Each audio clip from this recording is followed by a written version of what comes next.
Welcome to Total Football Talk. I'm Anthony. I'm Eric. And we're going to get this party started. Playoff talk. We're all excited. I know Eric's really pumped up. So we're going to jump into these games separately. I'll have a little bit of an interruption. You'll see the helmets and the records. And then me and Eric will do the analysis and cover the game. First up, Houston at home against the Indianapolis Colts.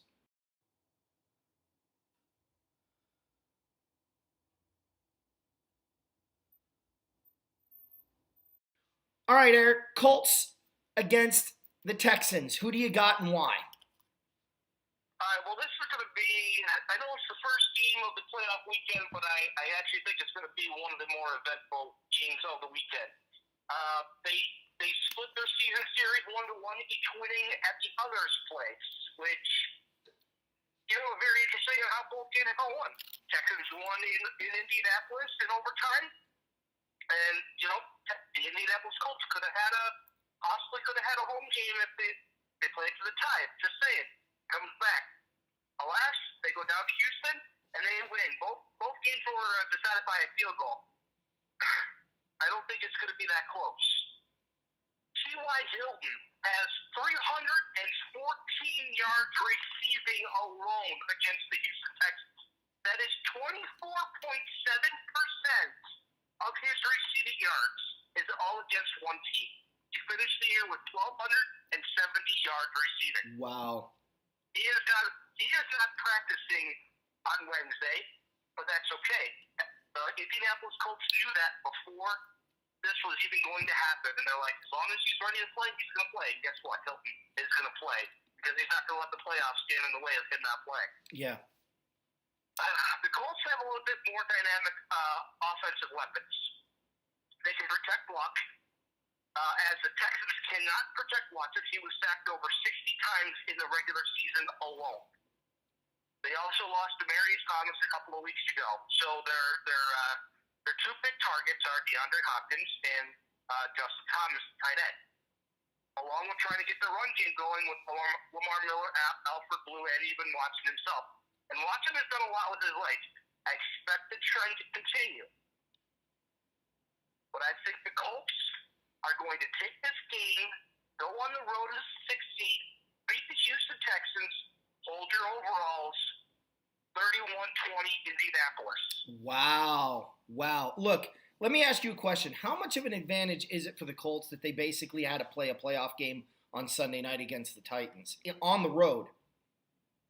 Well, I'm not going to take anything away from Houston because, they've been playing for seeding. And they could have easily gotten a bye week. They just didn't. They just get the wins when they were supposed to. Right. Indianapolis going into Tennessee, playing a win playoff game basically, or a win and playoff game. Tremendous advantage. Yeah. Because your mindset is already there. That's my point. You already have the inkling of, you know what? We've been playing this type of football to get into the playoffs for the last few weeks, so why stop our mindset now? Well, and it's the adrenaline. It's the adrenaline, it's the nerves, it's all of that playoff atmosphere. The Colts have been playing with it for certainly last week. Look, there's three reasons why I agree with your pick. I don't necessarily know about score, but I agree with your pick. This is Deshaun Watson's first playoff game. I'm excited to see what he does in his first postseason game. But this is not Andrew Luck's first postseason game. And at that position, when you have an advantage like that, coupled with the mindset going in, coupled with the fact that they know they can't stop T.Y. Hilton, so they're going to have to gear their game plan towards that. That's only going to open up the running game. And I won't be surprised if Mac rushes for over 100 yards in this game, or whoever is running the rock. And because of that, you're going to see play action open up, and you're going to see a lot more time for, the Indianapolis Colts passing attack. And I think because of those things, I'm going to say 27-17 Colts. I think it's a 3-point game. I think, or, a 7-point game, take your pick. I think that the Titans will, need a key stop. But it's going to be too late, and they're either going to kick a field goal or keep the drive alive and put the game away with a touchdown. I think it'll be close for most of the game. I don't know if the Colts will necessarily, if it's going to be a back and forth lead change kind of game, but I definitely think with the Colts running game, with their ability to dictate the what they're going to do versus what the Titans are going to have to try to do. It is a bad matchup for Houston. I think they wanted anybody but Indy, and unfortunately now they got to go play football. Now I've seen games like this before where the home team ends up winning it, and they get a tremendous boost of momentum through the postseason. So we'll have to really keep an eye on Houston if they do win this game, how that carries over in the next few weeks. But this looks bad for Houston, and I just think the Colts have too many weapons on offense. I think their defense has played too well, and I think the Texans rather are just too one-dimensional. So I'm going Colts 27-17. T.Y. Hilton is going to get his yards, but another name to watch out for 7 to 10 catches is Eric Ebron. He has completely transformed his career by changing teams, going from Matt Stafford to Andrew Luck, and he has more touchdowns this year than he's ever had before. And I expect it to continue. And now he is prone to the possible concussion. He got one a couple of weeks ago, but he was back. He was playing against the Titans. Looked pretty healthy to me. The only concern with Ebron is, of course, drops, but that's plagued him his entire career. You already know what you're getting. But keep an eye on him because he's going to open up things in the middle of the field for T.Y. Hilton on the outside. And, yeah, you're going to get a couple of passes to Chester Rogers or even a Dontrell Inman. Keep your eye on Inman because he had a big game against Tennessee. But, the Colts know where they need to go, who they need to get the ball to. And, yeah, Matt could easily get 100 yards. And I'll tell you this much: Indianapolis did not allow a 100-yard rusher this year. That's amazing. I expect that Watson or Miller or Blue not to get to 100. That's amazing. That's amazing. And fun fact: these two teams have never played in the postseason, so you're seeing history this week. So should be a fun game.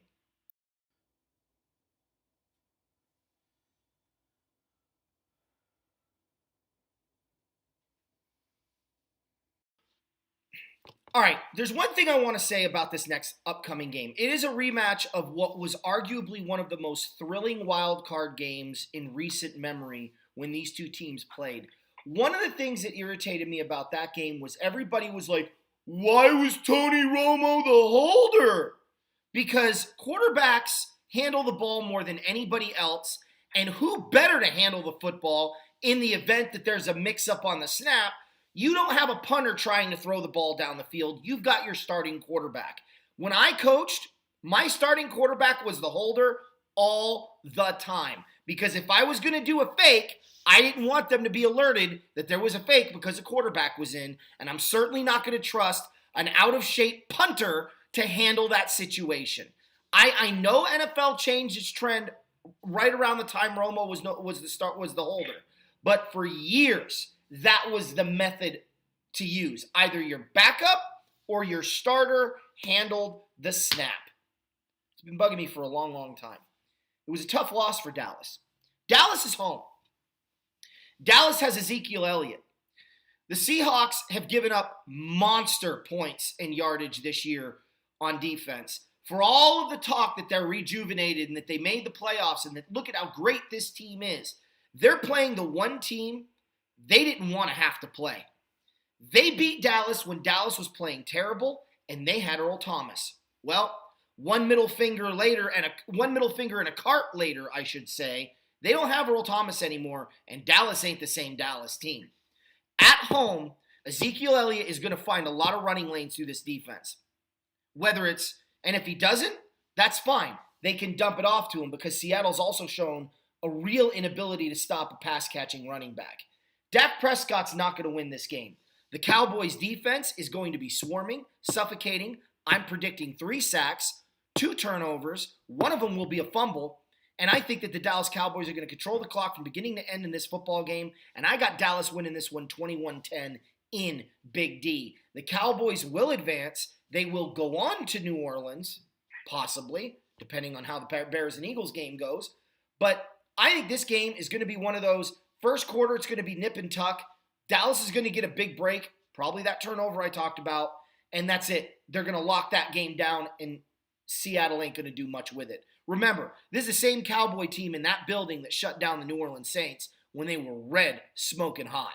Now they get a Seahawk team that isn't even close to that caliber of talent. I don't know how you don't pick Dallas in this game, E. Yeah, I like Zeke a lot this game, both as a rusher and a pass catcher. But I want to hit on one other point before. He really took the words right out of my mouth about having the quarterback or backup quarterback hold the snap, and I like that idea, especially the backup quarterback, because it keeps him in the game. Yeah. It keeps him focused on the game instead of walking around with a baseball hat on and an earpiece in his ear and a big overcoated jacket to keep him warm. Mm-hmm. It keeps him in the game, and you know what? When they're least expecting it, that's when you pull out the old 2-point pass from the 1 yard line, 2 yard line, wherever it's from. Well, now it's further back because it's an extra point, but I get your point. Right. But if you do the chicken point conversion, it is from the 2 yard line, but you'd have to say that beforehand so they know where to place the football. Right. So it wouldn't work. It wouldn't work because back then Tony Romo held the ball when it was being snapped at the 2 yard line. So it typically wouldn't work at this time. So I get why they do it now. But I wholeheartedly agree with that sentiment. Mm-hmm. Now for the game.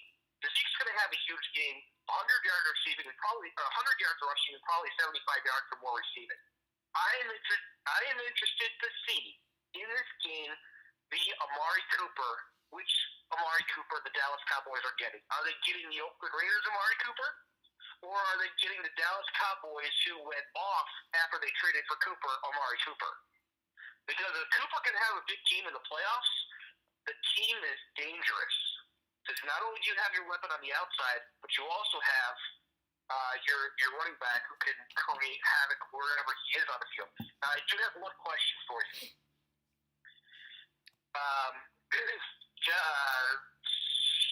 Blake Jarwin, 3 touchdown catches against the Giants last week. Was that something for the Seahawks to be wary about? Or worry about, I should say? Well, I listened. Does he go back to being insignificant? You know, I listened to Dak Prescott after the game, and they asked about him, and he's like, no, I've actively been trying to get him involved in the game. He likes him. He likes him as a target, and he likes him as a person. And I'm telling you, man, when the quarterback likes you, and you're a pass-catching option, and you deliver the way he did against New York, I think it's something else that something else that the Seahawks have to look out for. And it's starting to look like the Cowboys of old. You've got the running back, you've got the wide receiver, you've got the tight end, you've got the defense. You know, look out. Okay. Now, on the other side of the ball, you know, Leighton Vander Esch, he left the game early against the Giants because he did get slightly hurt in the game. Why he was in there for that long, I don't know. I get why Dallas kept their starters in for a lot, but you know, as soon as you kind of get like a little nicked up, you come out. Jalen Smith was playing well. Vander Esch was playing well. That whole defense, yeah, they gave up 35 points, but they were flying around the football, and that's what you want to see, even if you do give up points. Mm-hmm. Seattle has the ability to both control the clock with Chris Carson and Mike Davis, and they also have what I think is the better quarterback on the field. Oh yeah, game. But that doesn't necessarily mean that you're going to win all the time. I do like Baldwin and Lockett. I think they're hard-nosed, go-get-em wide receivers that a lot of the times play more hurt than they are healthy. And Baldwin was prime example this year. But Seattle being on the road, they don't have the comfort of their home digs. Seattle loses this game 24-17. Ooh, so we agree on the Saturday games. All right. Well, one other thing to keep an eye out. This is only I believe the second time these two teams have played in the postseason. First time in Dallas. So a little bit of not much history here either. So this is a relatively new playoff matchup.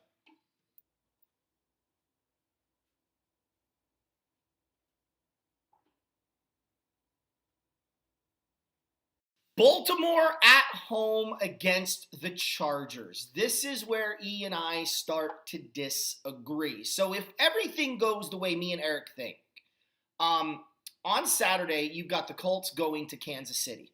So the winner of this game would go to New England.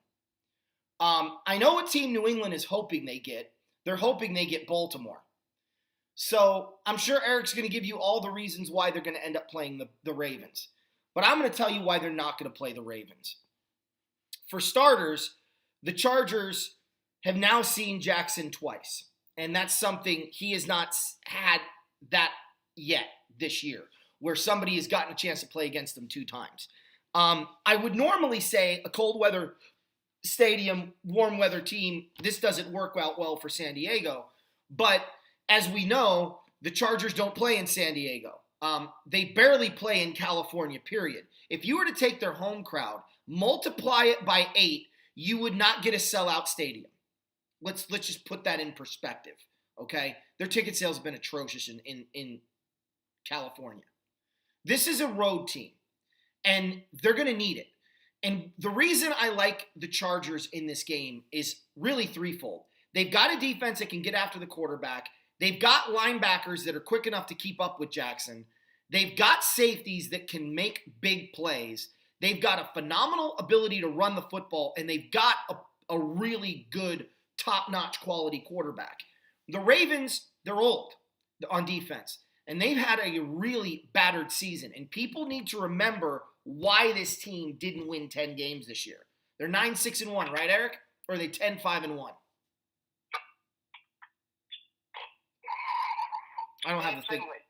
Okay, so they're 10-5-1. Or 10-6, whatever the record is. The bottom line is this has been a vulnerable team all year long. Now, Eric really likes what he's seen from Jackson. I have just seen an average quarterback. He's a rookie. He's got room to grow, but rookie quarterbacks don't win in the postseason. Not even when they have great defenses. Look at the Buccaneers in '99. They were playing with a rookie quarterback in Sean King. Yeah, they won at home 14-13 against the Redskins. And yeah, it was a low-scoring game against the Rams. But Sean King's the reason the Rams won that game. 3 turnovers and the inability to move the football down the field. Period. So it's a problem when you have that. You know, I'm not one that's going to sit there and tote playoff experience because obviously the Ravens have a plethora of it. And obviously Jackson has none of it. It's how you get yourself mentally ready for the game. This is where I think the Wonderlic test, and yes, I'm bringing that back up, I think this is why they do it. I don't necessarily agree with it, but I think this is why they do it. They want to know if you're able to get yourself mentally prepared in a sophisticated way for games like this. Now, as we all know, Jackson's score, I think, registered somewhere in the negatives. So it'll be interesting. But the dude can flat out play. He can run. And if the Chargers don't have an answer for that, and I don't think they will early, and then they'll figure it out and force him to throw underneath, that's where, in my opinion, Defensive Rookie of the Year Derwin James shows up and makes some big plays. I think he's going to get a couple interceptions, and I think it's going to be a nip-and-tuck game all the way. I think Gordon's going to be the difference here on offense for San Diego, and I think Jackson's inability to be consistent with the football is going to be the hindrance for the Ravens offense. In the end, I'm going to sit here and say that this game could easily go the other way, and I know Eric's going to pick it that way, but I'm going to go Chargers 16, Ravens 13. I think it's going to be that kind of game. It's going to be low scoring, and it's going to be an old-fashioned knock-em, sock-em, rock-em, sock-em football game. There you go. E, take it away. Anthony, your AFC Defensive Player Rookie of the Year is going to be playing on Saturday, not Sunday. I'm just saying. Okay. So now that we have that out of the way, this is going to be one heck of a defensive battle, in my opinion. Even though the Chargers have a really good offense, the Chargers get back a weapon. They get back Hunter Henry on offense. He could be a difference maker. I know he's coming off the ACL tear that he had in training camp. I get it. He's probably not 100%, but getting him back out there is going to give the Ravens something else to consider. Mm-hmm. It may actually open up holes for Melvin Gordon. But I don't trust the Chargers' run game against the Ravens' run defense. I just think it's too stout. I know the Ravens' defense is getting older.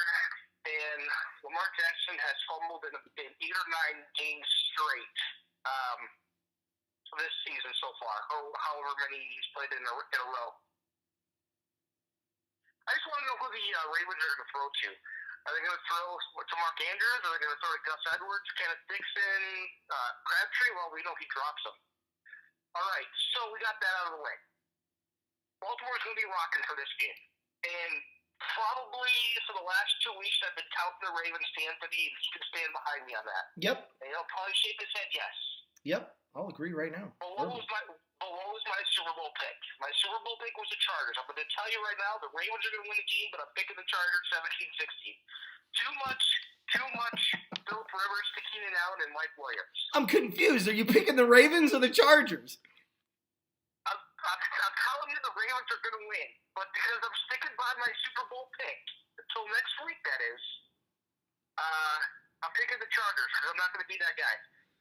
Well, look, I mean, you can be that guy. It's fine. I mean, if you genuinely believe the Ravens are going to win, then you got to go with the team that you genuinely believe is going to win. Look, I mean, easy for me to say, both my AFC teams are out. So I know right now MM Forever is probably screaming and throwing stuff at the screen going, you can't pick the Chargers, Anthony, you suck.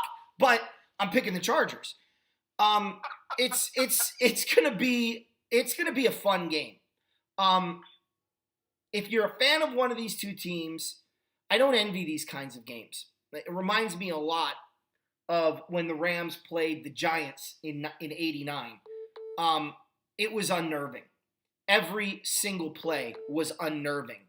And the worst part of that game was I believed the Giants were a little bit better than the Rams at home, and the Rams just played outstanding. And it went into overtime. It took a Flipper Anderson play. So I understand these kinds of games as a fan. It's going to be unnerving, to say the very least. So you'll be on the edge of your seat the whole game, and it's going to come down to Tucker needing to kick a field goal to force overtime. And depending on how far it is, I got 16-13 Chargers. So maybe he makes it and the Chargers win in overtime, or maybe he misses it and that's how the Chargers win. Anyway, another interesting fact here, the Chargers and Ravens don't have very many matchups in postseason, Eric. Have they played each other in the playoffs yet? Or is this history as well? I'd have to go back and look. I'm not too familiar with their playoff history against each other. We'll have an answer on that the next time we play, or the next time we cover, when we cover the recap. We'll have an answer to that question because I know if they have played each other, it has not been very often at all. Last but not least, coming up.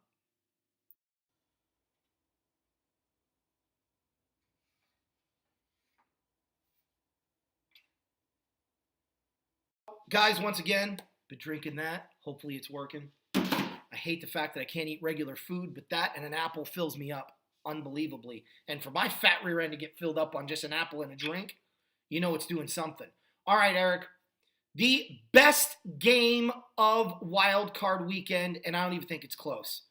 As far as comparing, well, this one could be just as, no. This is the best game of the weekend. Take it away.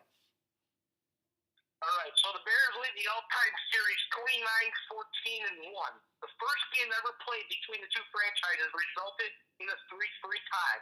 Luckily, in the playoffs, we won't get a tie there.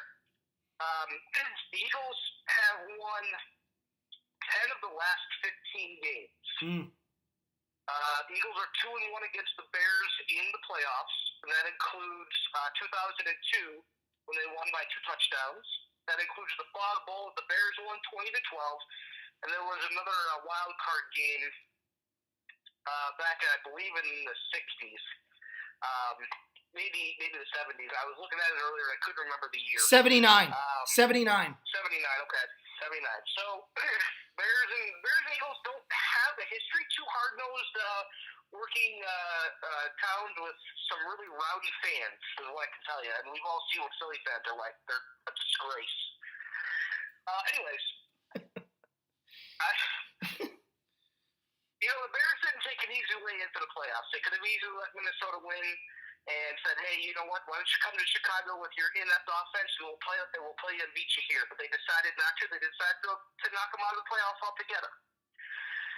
So what that says to me is that the Bears don't want to take things lightly, which is fine. Nick Foles and the Eagles are not going to be taken lightly. I'm going to tell you that right now. 6 seed, 1 seed, it doesn't matter what seed the Eagles are. They're the reigning Super Bowl champions. And the reigning Super Bowl champions should never be taken lightly, and they're still reigning because they're back in the playoffs, and they're dangerous. Alshon Jeffrey, former Bear. Golden Tate, former wide receiver who played the Bears twice a year. Also played him once this year before he was traded. Nelson Aguilar. I don't know what to make of him. He's kind of a speedy guy, but only gets a few catches a game. Zach Ertz, top-notch tight end. Eagles defense. Fletcher Cox, 10.5 sacks. Another guy the Bears have to worry about, who they can easily double team and block and get Trubisky time in the pocket. They were able to do that with Donald. They could do it with Fletcher Cox. Mm-hmm. The Eagles, to me, they got Sproles who returns punts. I think he's got to do a really good job on special teams, but they even punched down the sideline and trapped at Sproles because you know what? You got your own mini Sproles, and his name is Tariq Cohen. How would you defend Cohen? You would defend Sproles. Wendell Smallwood, more of a pass-catching back out of the backfield. Josh Adams, he's the one who's going to take the ball and run. But we already seen what the Bears' run defense is like. And if you can bottle up Dalvin Cook and you can bottle up a Todd Gurley, Josh Adams should be no problem. He might break a 5 to 7 yard run here and there, but what running back doesn't? Okay, even Jordan Howard's longest run came in Week 17, and that was 42 yards. Nick Foles, man, oh man, Nick Foles. There's a quarterback right there where you just have to kind of worry about how is he going to tear up this defense and whatnot. And you know what? All of a sudden, then the defense swarms in and knocks them. All right. Yes, the Bears defense is going to put a lot of pressure on Foles. Foles is not the most nimble of quarterbacks. We've seen Jadeveon Clowney hit him square in the chest. We've seen Ben Foles get hurt with a chest injury, a rib injury, against the Redskins. So he is prone to hits right there in the middle. And that's where the Bears are going to be targeting. I'm not saying they're going to get a roughing the passer or anything like that, but I know that the defense knows where to go after Foles. Mm-hmm. But Amuka Moore is going to be on Jeffrey. That's a great matchup right there. I'm sure they went at it in practice, over the years that Amuka Moore when he was here or when Jeffrey was here. Fuller on Aguilar. I think that's also a great matchup. And then McManus on Tate. Then you got to worry about Ertz. We all know Foles' favorite target is Alshon Jeffrey, so look for him to get involved early. But I think you can shut him down. I don't see the Eagles running the ball a lot. I see the Eagles being one-dimensional. On the defensive side of the ball, they're going to get pressure on Trubisky. It's just a matter of how he handles that pressure. He wasn't pressured too much in Minnesota, but he was able to get out of the pocket. The last few weeks, ever since he came back from his shoulder injury, Trubisky has pretty much been a pocket passer. He's only left the pocket when he's had to. He had 2 runs against Minnesota. He had 1 decided run against the Rams. And in Green Bay, he pretty much stayed in the pocket. Watch him get over 50 yards against the Eagles, and that's going to open up a ton of holes. Allen Robinson should be back. Anthony Miller could easily, very well be back. And Taylor Gabriel should be playing as well. Run the rock. Jordan Howard pounds the ball through the middle. Tariq Cohen runs around the outside. Get Allen Robinson the ball. He's going to have over 100 yards receiving and a touchdown. I want to say 2, but I'm not going to get greedy. 100 yards and a touchdown. Trubisky has a great game. I see a turnover-free game, maybe 1 on each side, and that would be maybe a strip sack fumble by Mack. Maybe an Eric Trubisky pass over Trey Burton's head gets picked off by the safety. He's been prone to that, the last 3 out of 4 weeks. Bears win 27-17. All right, Eric, I've gone back and forth on this game. If the Eagles win, they go to New Orleans, and Dallas would come to LA in our scenario. By the way, fun fact, the Rams are 4-1 against Dallas in the NFC Divisional Playoff game. Their only loss in the NFC Divisional Playoff game was 1973 at Dallas when they were 12-2, but somehow had to go on the road against a 10-4 football team because the NFL was smart back then. But if the Bears win, Dallas goes to New Orleans, Chicago goes to LA. And those two teams have only played once in the postseason, in the divisional round at least. They played twice in the postseason, but once in the divisional round, and that was in 1950, and that game was played in the LA Coliseum, and the Rams won it 24-17. So there's your background of who the Rams matchup could be, which I feel obligated to talk a little bit of Rams during this. But the Bears, to me, are difficult. I know what it's like to come off of a really good season, have a lot of confidence going into the playoffs, and then just weird, stupid things happening to you. Turnovers, fumbles. I remember the Bears were in 2001. Should have beaten the Eagles at home, would have been a Ram-Bear championship game. Instead, the Eagles came in and beat the pants off of them. Not the same type of team. Equally good defense, but not the same type of team. I look at this game and I wonder if Trubisky is going to be able to protect the football. I wonder if Nick Foles is going to end up with a 158.3 quarterback rating and light it up, with pinpoint passes in triple coverage that somehow finds a window. I wonder if this Eagles secondary is even going to show up like they did against the Rams, because they played unbelievable against LA, and the Bears don't have nearly as good of a receiving core. I shouldn't say nearly as good. It's comparable. There's a lot of what ifs in this game. I look at this game and I go, what's a sure thing? There's two sure things here. The Bears defense is going to come to play, and the Eagles front seven needs to play well and has played well the last 3 weeks because their back four aren't very good. What else do I know? I know that the Bears back four are led by one of the best. I think John Johnson III of the Rams and Jackson of the Bears are going to go down as the best safety combination in the NFL, in the NFC for decades. It's going to be a lot like Ronnie Lott and I'm trying to think of who the other one was. Now I just lost it. Joey Browner of the Vikings. Those were easily the two best safeties in football throughout the 80s. These two are going to go down as that. So what do I think is going to happen? I think the defenses are going to play a lot better than people think. And in the cold, you got two cold weather teams. I think the Eagles are going to find enough running to keep themselves relevant. But at the end of the day, I think when you're tough against the run, when you have a good back seven, I think Trubisky is going to make mistakes. I think the Bears' offensive line is going to protect him enough. Howard is going to have to find a couple of really tough third down runs to keep the chain moving. The Bears' defense is going to need that strip sack you're talking about. Eric, this is going to be a nerve-wracking game for you too.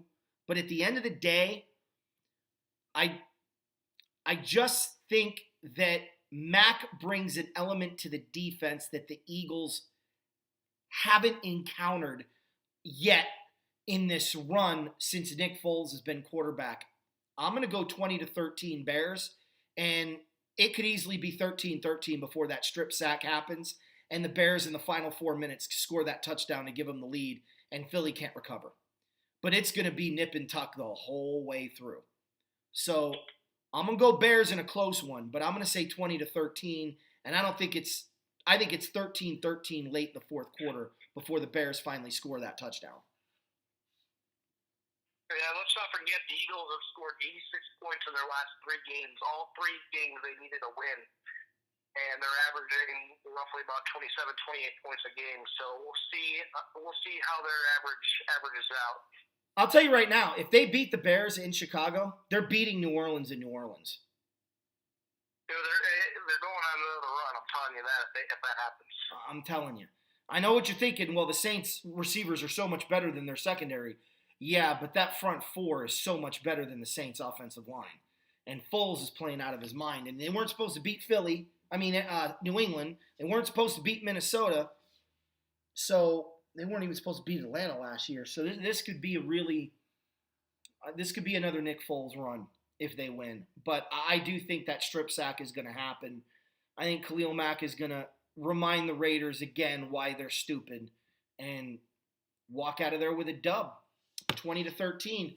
And it will be a rematch between the Rams and the Chi-Town Bears in LA next week. Anything else you want to add? Yeah, hey guys, I just want to let you know we won't have the recap of this weekend's game until probably mid to late week next week. I will be traveling, coming back on Tuesday. And I know you guys are itching for football and, leading up to Rams week and whatnot. We will try to do the show as quickly as we can as far as, time frame goes. Devote as much time as we can to the show, but I'll be traveling at a death in the family, so I just want to let you guys know that it'll be probably Wednesday or Thursday when the show gets done or posted or whatnot. So just want to let you guys know, leave comments what you guys are going to think about how the playoffs are going to go, Chargers game. Want to hear from you guys, and also after the games, what you guys are looking forward to most next weekend outside of the Rams and whoever they play. So we'll try to get some comments on air. I think that'll definitely be helpful in bringing you guys in. But just want to let you know that it'll probably be about a week or so before we get a recap. Nice. All right. Well, Eric, we our thoughts and prayers are with you and your family, and we only wish the best for you guys as you go through this tough time. I want you guys. No problem. I want you guys to subscribe, ring the alert button if you guys haven't done that already. Like, smash that like button, and feel free to comment. We're trying to get our subscriptions up because in about a year now, we got one more year like this format, and then eventually you're going to see our ugly mugs side by side talking, and that's going to be more in a podcast format than it even is now. So look for that. I'm going to try to incorporate more highlights next year too, just to kind of spice things up a little bit. I have an idea that I'm going to be talking to Eric about in the off season about something that we can do next year that might take some time, but we're going to have to work on a few things. Hope you guys enjoyed the show. Till next week, go Rams! Go Bears! Bear down! Playoff football, baby! Horns up! Bear down! And Eagles are going not to be there. Well, he's hoping the Eagles don't fly. Eagles fly. They just fall to the ground dead. Anyway. Let's go back to Philly. Let's go back to Philly. Boo Santa Claus in your own city. All right. Peace.